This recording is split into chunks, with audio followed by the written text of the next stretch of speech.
The information provided is not a substitute for legal and other professional advice where the facts and circumstances warrant. People should always consult their own legal or other professional advisors and discuss the facts and circumstances that apply to their specific circumstances. The information shared on Ask the Landlord is for educational purposes only.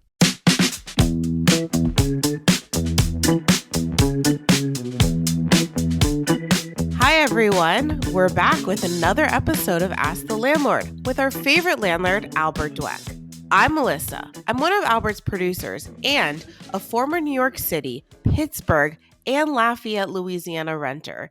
And together, we're going to be asking this landlord some questions. All right, Albert, how are you doing today? I'm good, Melissa. How are you doing today? I'm good, and I'm excited for today's question because it hits a little close to home for me. So, as I mentioned, I've been a renter in 3 cities. There might be more that I can't, and in college too. So, in college, so 4 cities all over the country. And I'm ready. I'm ready to move on. I'm thinking about the purchasing opportunity that exists out there, not in New York City, but I'm weighing my options, right? So as a first-time home buyer, I could buy a house and that's it. Or I could do another thing and try to make some money, right? So I'm looking at some duplexes. Maybe we'll go to the triplex or triplex. And I just want to know, like, I haven't done anything. What is step 1, 2, and 3? What do I have to do if I want to become a landlord? That's a good question. So you're saying that in addition to your own residence, you would live in the same building and have other people like in the 2-family, 3-family? Correct. For a year, let's say. Yeah. Got it. So there's like different kinds of real estate, right? So there's residential real estate, which officially is like really 1 to 4 families. That's what I'm talking about.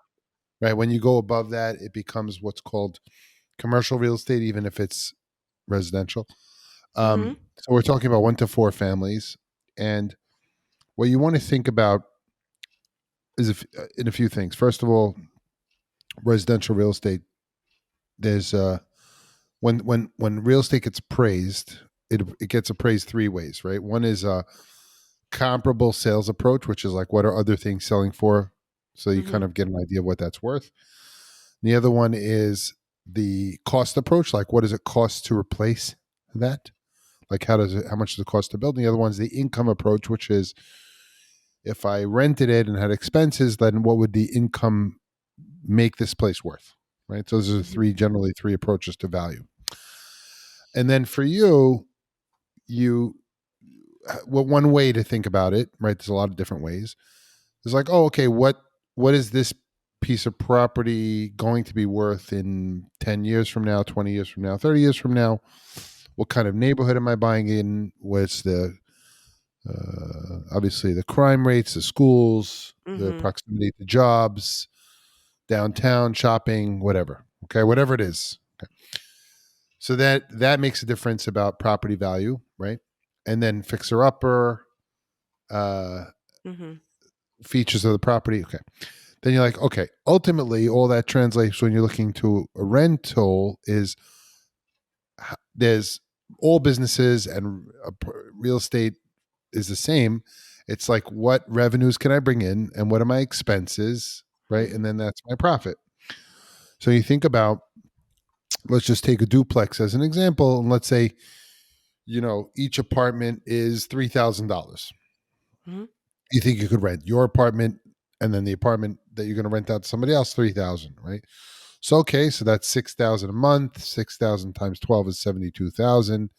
And then you say, okay, well, what are the expenses to run the place? And you could do this, pen and paper, So you're like, oh, okay, 72,000, got it, revenue. And then you say, okay, I didn't talk about vacancy or anything like that, but just let's say taxes, real estate taxes, right? You could look those up, whatever they are. Real estate taxes, insurance. You got to have insurance. What kind of insurance?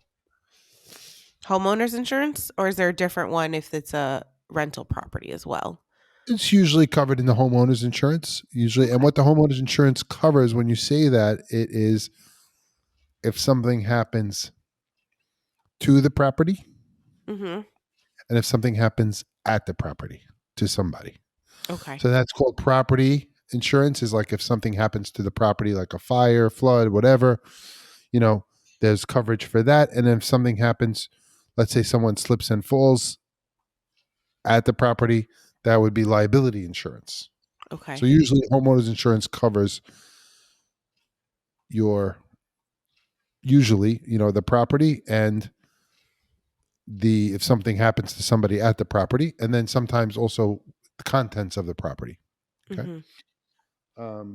So insurance, real estate taxes, and then The mortgage. utilities. Utilities. The mortgage comes last. I didn't get to the mortgage. Oh, okay. Good. Okay. So utilities. Okay. Okay. How about repairs and maintenance? And of course, my on cue, I love it. my heat pipes are banging. As you said, repairs and maintenance. Great. Right. Repairs and maintenance, utilities, replacement reserves. Okay. Does that So make like sense? that would be like a water heater, a boiler, a new Yeah, roof, well, you'd say something like, like I that. have a roof and I put a new roof on and the roof has 10 years left. So I want to put aside money for that. Yeah. Okay. Great. Okay. So then and whatever you'll come up with, but those are like 5 line items, right? So then let's just come up with a number. I don't know. Let's say 72,000 was your revenue. And let's say, 15,000 is these expenses, right? Mm-hmm. Annually, right? So 72,000 minus 15,000, is 57,000. Okay. So 57,000 is essentially your net operating income. And then you use that money to pay the debt. Okay. So then that would dictate how you would think about how much you have to pay the mortgage. Okay. Okay. Now, usually when banks lend money, not individually, right? Individually, there's a lot of, meaning two individuals for their own use. There's a lot, banks do that. Like the whole banking system in America is based on, being able to buy your own house and things like that. So you can probably conservatively buy your house with 20% down. If it's a first time purchase, you could put even less money down, but just as a general rule, 20% down or even 10% down. But let's say, so I don't know what the cost of the house is, but let's say 400. Let's say 500 for a round number. 500. let's say $1 million. Oh my God. I said I'm not in New York. We're going Let's say- upstate or to Pittsburgh. Let's say 500. Okay.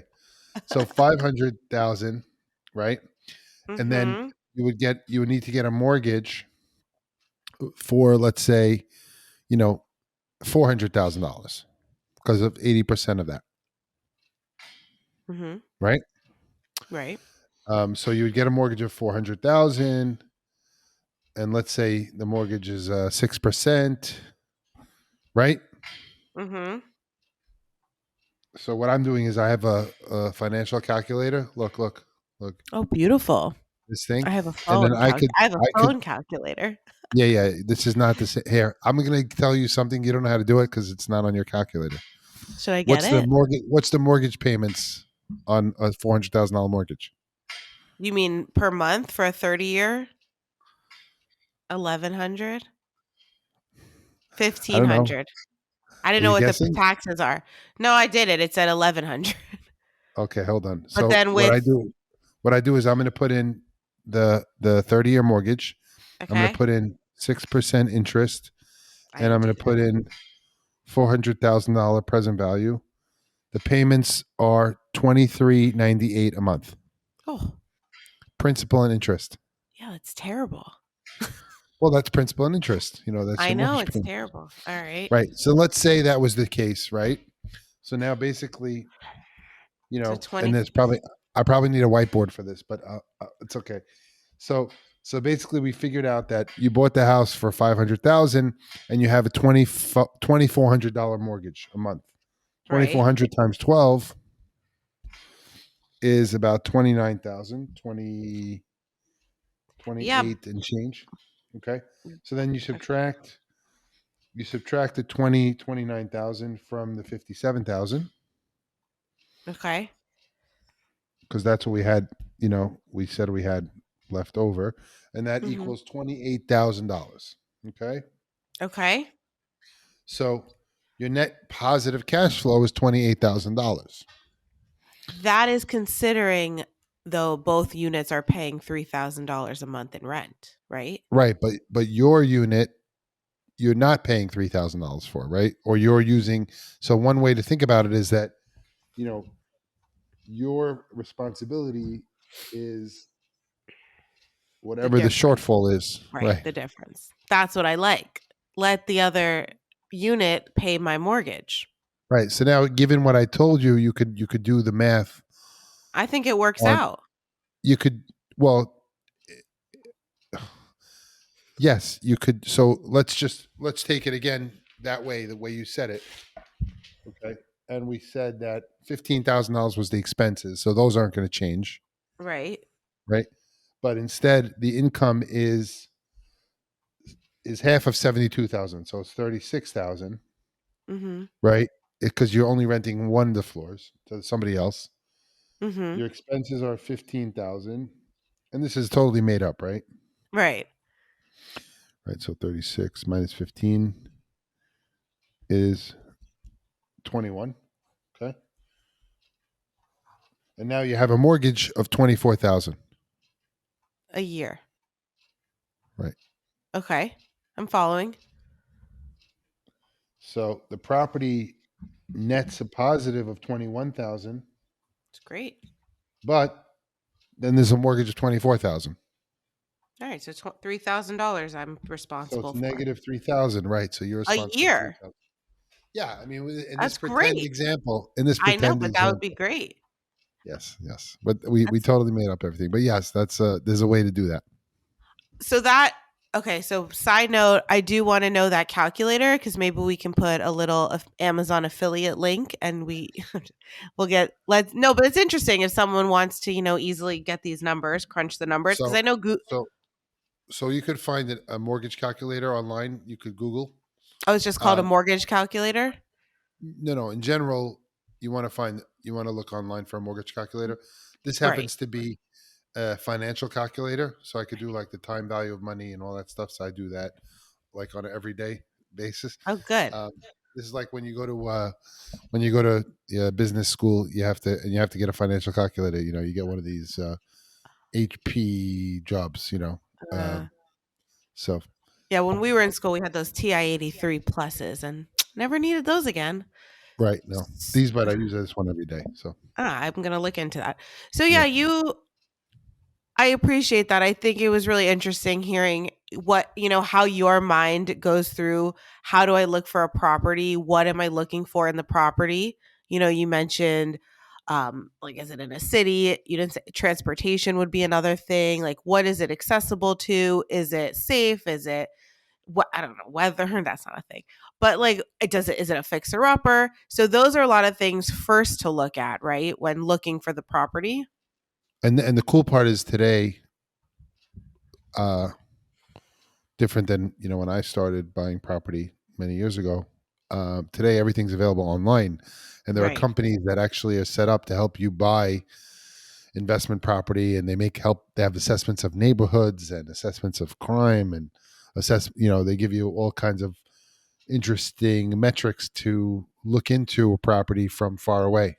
Mhm. Um, Is that and then accessible to anyone? yeah, it's pretty. There's good and then for I think if you pay a little bit of money, you could probably get Mhm. more information. Um, Okay. so, but and then the other thing to do is also if you're looking at it as an investment, there's other ways to think about it too. Is like appreciation and what am I going to buy it for today? How long am I going to own it for? What do I have to replace? What kind of financing am I going to take? All kinds of questions there. Mhm. But you start, you start getting into how do I, and most people don't, when they look at a property, they don't think about for themselves. They don't think about, oh, how much income can I bring in? What are the expenses? So if you actually sit down and go, okay, what's the revenue of this property going to be?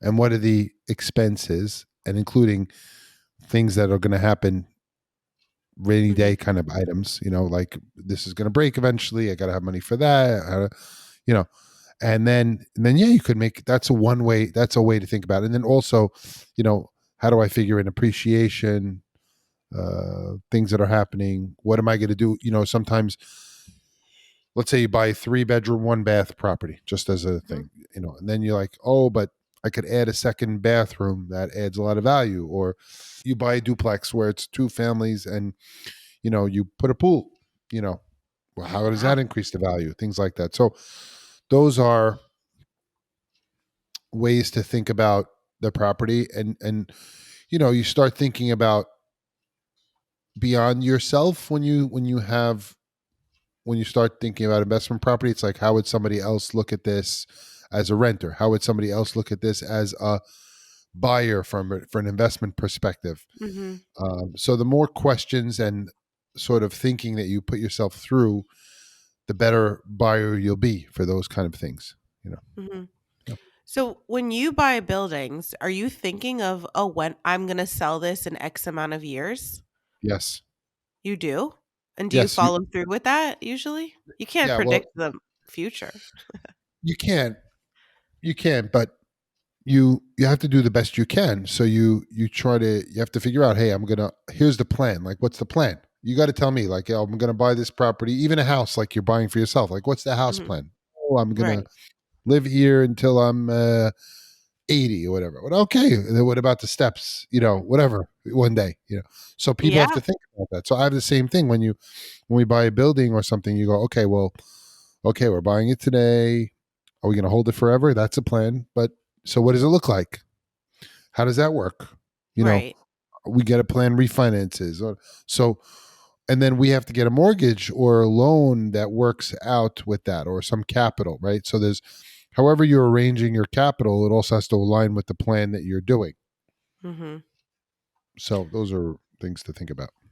So another question, I'm not sure if you mentioned, but as a first-time home buyer for myself, I am just a person. I'm not a corporation or an LLC partnership. What do I have to do to cover my butt, right? The most important thing is to have insurance, that Okay. as homeowner, that allows you to, covers you for renters and things like that. If you have a renter, Mhm. um, then if you're going to own places that you're not going to live in, that are going to be investment properties, then you want to sort of try to limit the liability to you personally. Mhm. So the idea being, if someone sues you for something that they can't go, that limits the liability to that one property if they have Mhm. something there, instead of suing Melissa for everything. Well, Mhm. so that's the concern there. Um, Right. but Cuz my banks lend, they're set up to lend to individuals for houses, but there's a limit to that also. Um, so for residential. Mhm. Yeah, cuz I mean I I think we're thinking about this. It's not set in stone, but if my husband and I were to, purchase a duplex, we would live in it for a year, I would say, unless we fall in love with it. But I would want my own space because he's a loud human. And then it would become an investment property and we would have two rental incomes, hopefully paying that mortgage and the property would just, run itself. Is this an ideal situation or this could really happen? It it could happen. You just have to look and find the right property in the right area. Mm-hmm. Um, you know, you have to. There's research to be done where you drive around, speak to mortgage brokers, Mm-hmm. do research on the internet, see what's happening in the town, wherever Mm-hmm. that is, and um, Sure, it's possible. If the unit, another one, if the unit already has a renter in it, right? And let's say there's a lot of them I've seen online will say, one renter, long term, already in there. The other unit is ready to go for an investor and someone to move in, right? Do you recommend that, like moving in somewhere with an already existing renter? It depends on the renter, obviously. If it's worked out and the person is good and that situation works for you and they're paying a Mm-hmm. rent that works, it's fine. Mm-hmm. I've done Ooh, that before. I have a good question actually. Oh, I just thought of this one.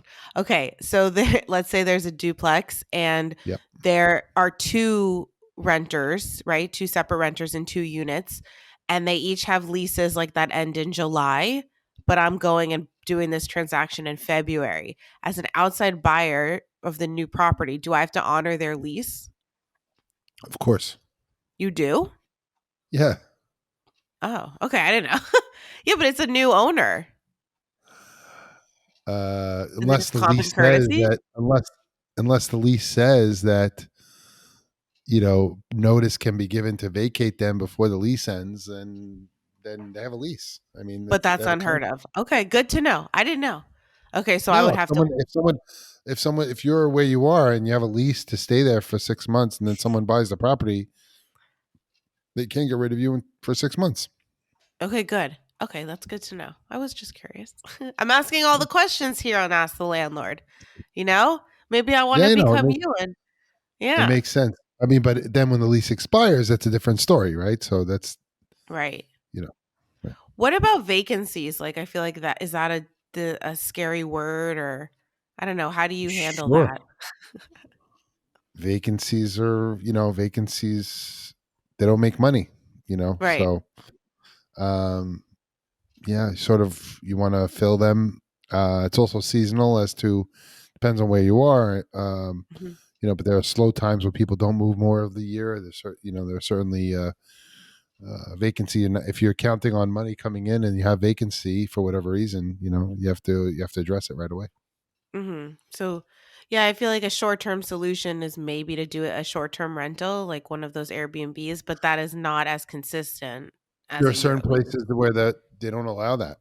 Right. Um, there are certain towns that I'm aware of that say, "Oh, we can only have two renters per year," meaning in this, and the What? minimum is 60 days or something. Yeah, That's wild. I yeah. rented an Airbnb in New Orleans in a few months, and I was trying to add a day, and the lady was like, "No, we can't do that. New Orleans changed the law, and it's only 30 days minimum." But I wasn't sure if she was lying because other units were available. So then I was a little sketched out. But the These point days, is the these law. days, you could ask the internet, and I know I did, and it was weird. But I feel like any laws can change like that, really, right? At any time. yes, Yeah. yes. So do you suggest, is this a good idea? Should I do this? Should I look for the duplex, Albert? In general, to look for it and to look with your wise, more informed eyes. Now, sure, absolutely. I think it's a great idea Yeah? All right, to everyone look have to. around. To look around, yes, and you come back to ask the landlord with the actual property, and we'll discuss. Okay, maybe that's actually a really good future episode. We can share the screen, we can show some properties. Our listeners can send in if they're, that would be a really good one, like analyze the property with the landlord and you can Analyze tell this with me. the landlord. I love that because, you might look at a wall and say, oh, that's not load bearing, take it out. You might look at a ceiling and I don't see that line, that crack. And then there's a leak. You have that eye. I'm assuming, I don't know. But I'm assuming I'm learning that by looking at Zillows all day. But that would be a Melissa, really good episode. what's cool? Did you ever have, like, when you were a kid, Highlights magazine? In Highlights magazine, there was like one page like what doesn't belong, or do you know that Oh, page? yeah, yeah. You Yes. know, pretty much everything when you look at a property, you learn from Highlights magazine. It's like what doesn't belong here, what's out of Oh, place. that's funny. It's all Right. that. No, I'm actually, we might do that in the future, I think, because that would be really interesting. We'll share the Yeah, for screen and sure. we'll go through it. I would love that. Yeah, that'd be awesome. All right. I'm ready. Ooh, this just evolved into a whole new podcast, everyone. We're going to analyze this with Albert. All right. Thank you so much, Albert. This was great. Thank you for answering my personal questions. And hopefully Thank you. we'll delve into it deeper in another one. Thank you. The best questions. You got it. For more episodes, please subscribe to Ask the Landlord on your favorite podcast platform. We'd appreciate it if you left a review on Apple Podcasts. If you'd like to watch the show, check out our Ask the Landlord YouTube channel. If you have a question for Albert, feel free to contact him on Instagram at Ask the Landlord and check out his TikTok at Ask the Landlord. Bridging the gap between landlords and tenants, this has been Ask the Landlord. Thanks for listening.